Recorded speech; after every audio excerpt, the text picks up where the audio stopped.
കഴിഞ്ഞ ദിവസം രാത്രിയിൽ പെട്ടെന്ന് വിശന്നു. അപ്പം ഇങ്ങനെ പോയി ദോശയും ചിക്കൻ പെരട്ടും കഴിച്ചു. നല്ല രസമുണ്ടായിരുന്നു. ഞാൻ ഒത്തിരി കാലം കൂട്ടി 1 മണി 1:30 ആ ഒരു സമയമാകുമ്പോൾ പുറത്ത് പോയി ഫുഡ് കഴിക്കുന്നത്. ഫുഡ് കിട്ടും എന്ന് വിചാരിച്ചൊരു സ്ഥലത്തൊന്നും കിട്ടിയില്ല.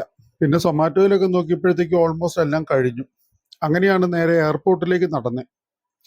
അങ്ങനെ എയർപോർട്ടിൽ പോയിട്ടാണ് ഫുഡ് കഴിക്കാൻ വേണ്ടി തീരുമാനിച്ചത്. കാര്യം എയർപോർട്ടിൻ്റെ സൈഡിൽ എപ്പോഴും കടകളുണ്ടാവുമല്ലോ.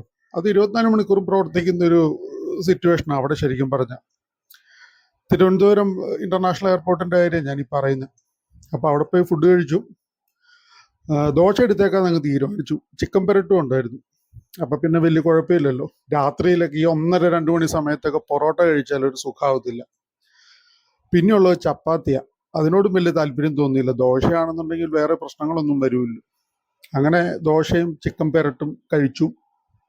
അത് കഴിഞ്ഞ് ആ 1:30 മണി സമയത്തൊരു നല്ല ചൂടൻ ചായ, മീഡിയം ലെവലിലൊരു ചായ, മധുരമൊക്കെ കുറച്ച് അതും കൂടി അങ്ങോട്ട് കഴിച്ചു. എല്ലാം കൂടി എനിക്ക് തോന്നുന്നു 170 രൂപയോ എങ്ങാണ്ടാണ് ആയത് ആ ഹോട്ടലിൽ. ഇത് ചാക്ക ജംഗ്ഷനിൽ നമ്മുടെ അനന്തപുരി ഹോസ്പിറ്റലിൻ്റെ സൈഡിലുള്ളൊരു ഹോട്ടലാണ്. അവിടെ നിന്നാണ് ഞാൻ ഫുഡ് കഴിച്ചത്. 170 രൂപയായുള്ളൂ ഇത്രയും സാധനം കഴിച്ചപ്പോഴത്തേക്കും. ഹോട്ടലിൻ്റെ പേര് ടേസ്റ്റി റെസ്റ്റോറൻ്റ് എന്ന. അങ്ങനെ അവിടുന്ന് ഫുഡൊക്കെ കഴിച്ചിട്ട് പിന്നെ നമുക്ക് പിന്നെ പോകാനായിട്ട് ആകെയുള്ളതെന്ന് പറഞ്ഞാൽ ആ ഒരു മുറി, ഒറ്റമുറിയിലേക്ക് പോകാതെ തിരിച്ചെങ്ങോട്ടേലും പോയേക്കാമെന്ന് വിചാരിച്ചു. കുറച്ചുപേരും രാത്രി നടന്നേക്കാം എന്നുള്ളൊരു വിചാരം വന്നു. ചായയും കഴിച്ചു തീർത്ത പാത്രമൊക്കെ ആയിട്ട് ഇപ്പം കണ്ടുകൊണ്ടിരിക്കുന്നു. അങ്ങനെ അവസാനം നമ്മൾ അനന്തപുരി ഹോസ്പിറ്റലിന് മുമ്പിലൂടെ നടന്ന് നേരെ എയർപോർട്ടിലേക്ക്. ഞാൻ ശരിക്കും പറഞ്ഞാൽ സെൻട്രൽ റെയിൽവേ സ്റ്റേഷനിൽ എവിടെയെങ്കിലും പോയാലോ എന്നാണ് വിചാരിച്ചു. പക്ഷെ 1:30 മണി സമയത്തൊക്കെ എവിടെയൊക്കെ ആയിരിക്കും ആളുകൾ ഉണ്ടാവുക എന്ന് നമുക്ക് പറയാനൊക്കത്തില്ല. ഏറ്റവും ഹാപ്പനിങ് പ്ലേസ് ആയിട്ട് തിരുവനന്തപുരത്ത് ഇപ്പോൾ ഒരു നട്ടക്കുളങ്ങര പോലുള്ള സ്ഥലത്തൊക്കെ ആൾക്കാരുണ്ടാവാൻ വഴിയുണ്ടാവുമായിരിക്കും. ഞാനങ്ങനെ ആ ഒരു സമയത്ത് രാത്രിയിൽ അധികം അവിടെ പോയിട്ടില്ല. അതുകൊണ്ട് എനിക്ക് കൃത്യമായിട്ട് അറിയത്തില്ല. പിന്നെ ഇതാണെന്നുണ്ടെങ്കിൽ എനിക്ക് എൻ്റെ മുറിയിൽ നിന്ന് നടന്നു വരാവുന്ന ദൂരത്താണ് ഇന്റർനാഷണൽ എയർപോർട്ട് സ്ഥിതി ചെയ്യുന്നത്. അതാ ഞാൻ പിന്നെ ഇത് അങ്ങോട്ട് പോകുന്നത് വെച്ച്. അടച്ചിട്ടിരിക്കുന്ന മാള് കണ്ടു. നമ്മുടെ മാൾ ഓഫ് ട്രാവങ്കൂറ കംപ്ലീറ്റ്ലി അടച്ചിട്ടേക്കുന്നത്. അതൊക്കെ ഭയങ്കര രസകരമായിട്ട് തോന്നി കേട്ടോ. പകലൊക്കെ എന്തോ തിരക്കുള്ള സ്ഥലങ്ങളാണെന്ന് ആലോചിച്ചോണം.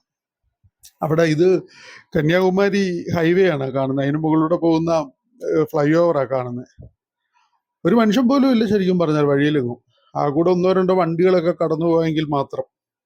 പക്ഷെ എന്നെ ഏറ്റവും അത്ഭുതപ്പെടുത്തിയ കാര്യം എന്താണെന്ന് വെച്ചിട്ടുണ്ടെങ്കിൽ ഈ എയർപോർട്ടിനകം ഉൾപ്പെടെയുള്ള സ്ഥലങ്ങളിലെല്ലാം ആളുകൾ വളരെ എന്താ പറയുക ആക്റ്റീവായിട്ട് ഇരിക്കുന്നു എന്നുള്ളതാണ്.